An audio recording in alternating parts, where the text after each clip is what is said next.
Este día desarrollaremos la continuación de las generaciones de la Escuela de Anales. Llegamos a la cuarta generación que va de 1980 hasta el presente. Ahí hablamos de la diversificación y nuevas corrientes, referido a diversificación metodológica y nuevas corrientes historiográficas. Para que nos hagamos una idea, en esta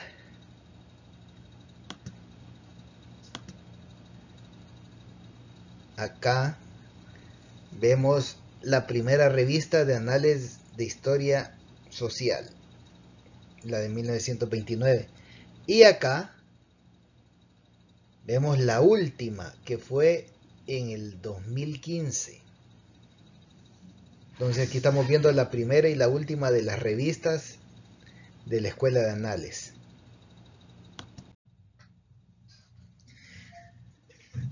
La cuarta generación de Anales se caracterizó por la apertura a múltiples enfoques historiográficos, incorporando la historia cultural, la microhistoria, el giro lingüístico y el estudio de nuevas temáticas como el género, el medio ambiente y el cuerpo.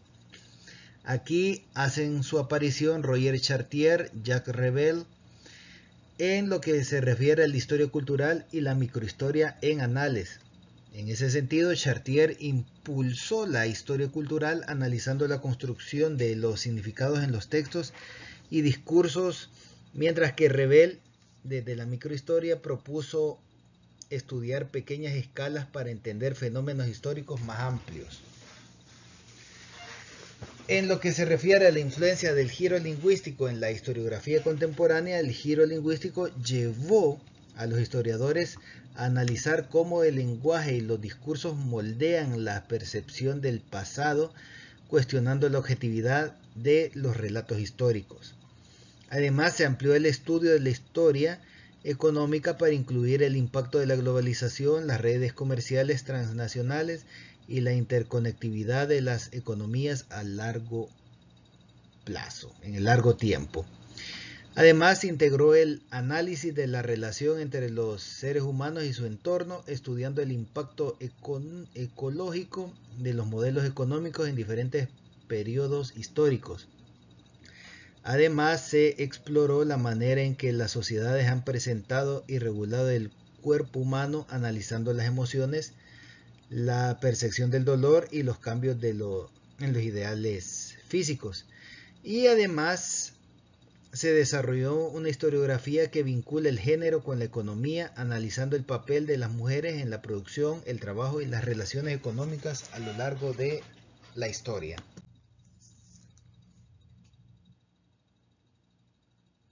Acá tenemos a Jacques Revel, Roger Chartier y Pierre Nora. Aquí tenemos a Pierre Nora, de 1931 hasta la actualidad, aún vive. Él habla de la historia y la memoria. Entonces él diferenció la historia como una disciplina científica y a la memoria como algo subjetivo que está vinculado a la identidad colectiva. Entonces también menciona él los lugares de memoria. Entonces Pierre Nora desarrolló la idea de que ciertos espacios, objetos y tradiciones se convierten en símbolos de identidad colectiva y memoria histórica. Y entonces aquí lo que vemos es un proceso de patrimonialización del pasado. Eso significa que Pierre Nora analizó cómo las sociedades seleccionan elementos del pasado, los preservan y los conmemoran, dando forma a la identidad nacional, es decir, que crean un patrimonio. Y así también hablamos de la construcción de la identidad nacional francesa. Nora estudió cómo Francia ha construido su historia oficial a través de monumentos, archivos y símbolos nacionales. Y entonces hablamos también de la historia de la cultura escrita. Pierre Nora investigó el papel de la escritura y los archivos en la configuración de la memoria histórica y las identidades políticas. Y además hablamos de la relación entre historiografía y política. Entonces, Pierre Nora reflexionó sobre cómo los usos políticos de la historia influyen en la percepción del pasado y en la formación de la memoria colectiva. También tenemos a Jacques Revel, igual está vivo, es de 1942 hasta la fecha. Él hace uso de la microhistoria, de la historia cultural, en el sentido de que impulsó el análisis detallado de los casos individuales o comunidades pequeñas para comprender dinámicas sociales más amplias. Además, propuso que la historia no debe ser vista como una perspectiva macroestructural, sino que es clave para cambiar de escala para captar diferentes niveles de la realidad. Entonces no solo lo podemos ver como lo macro, sino que lo micro. Y ahí hablamos también de la historia cultural, donde Jacques Revel destacó la importancia de las prácticas culturales y simbólicas en la construcción de las sociedades.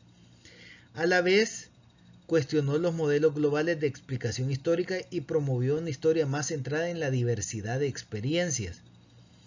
Eso entonces nos indica dentro de la historiografía que él usó fuentes diversas. Entonces defendió el empleo de documentos judiciales, relatos biográficos y otros registros para reconstruir experiencias históricas. Y entonces ahí lo que vemos es un individuo y la estructura. Entonces planteó que los individuos no son meros productos de estructuras sociales, sino que interactúan con ellas y las transforman. En el caso de Robert Chartier, él hace uso de la historia cultural y la materialidad del libro. Entonces analizó cómo los textos no solo transmiten ideas, sino que también tienen un impacto según su formato, ya sea impreso o el tipo de circulación que tiene. Entonces él habla de la historia de la lectura. Entonces Roger Chartier estudió cómo las prácticas de lectura han cambiado con el tiempo y cómo afectan la construcción del conocimiento y la cultura. Además, existen las representaciones sociales. Él exploró cómo los discursos y las prácticas culturales crean significados y estructuras de poder en diferentes sociedades. Y ahí lo que vemos es que hay un giro lingüístico en la historiografía, porque incorporó herramientas de la teoría literaria y la filosofía del lenguaje para analizar la construcción del discurso histórico. Además, ya nos dimos cuenta que Roger Chartier hace uso de la historia y de la literatura en el sentido de que se enfoca en la cultura. Y así pues, Chartier destacó la importancia de estudiar la historia con enfoques narrativos, considerando la influencia de los géneros literarios en la escritura histórica. Y por lo tanto estamos hablando de una construcción social del sentido. Por lo tanto, Chartier argumentó que los textos no tienen un significado fijo, sino que en su interpretación va a variar según el contexto y la cultura de cada época.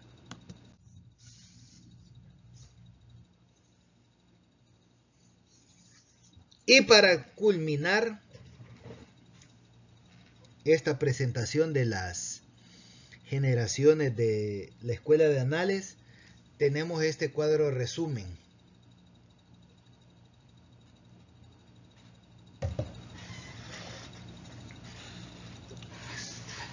Vemos que la primera generación va de 1929 al 45.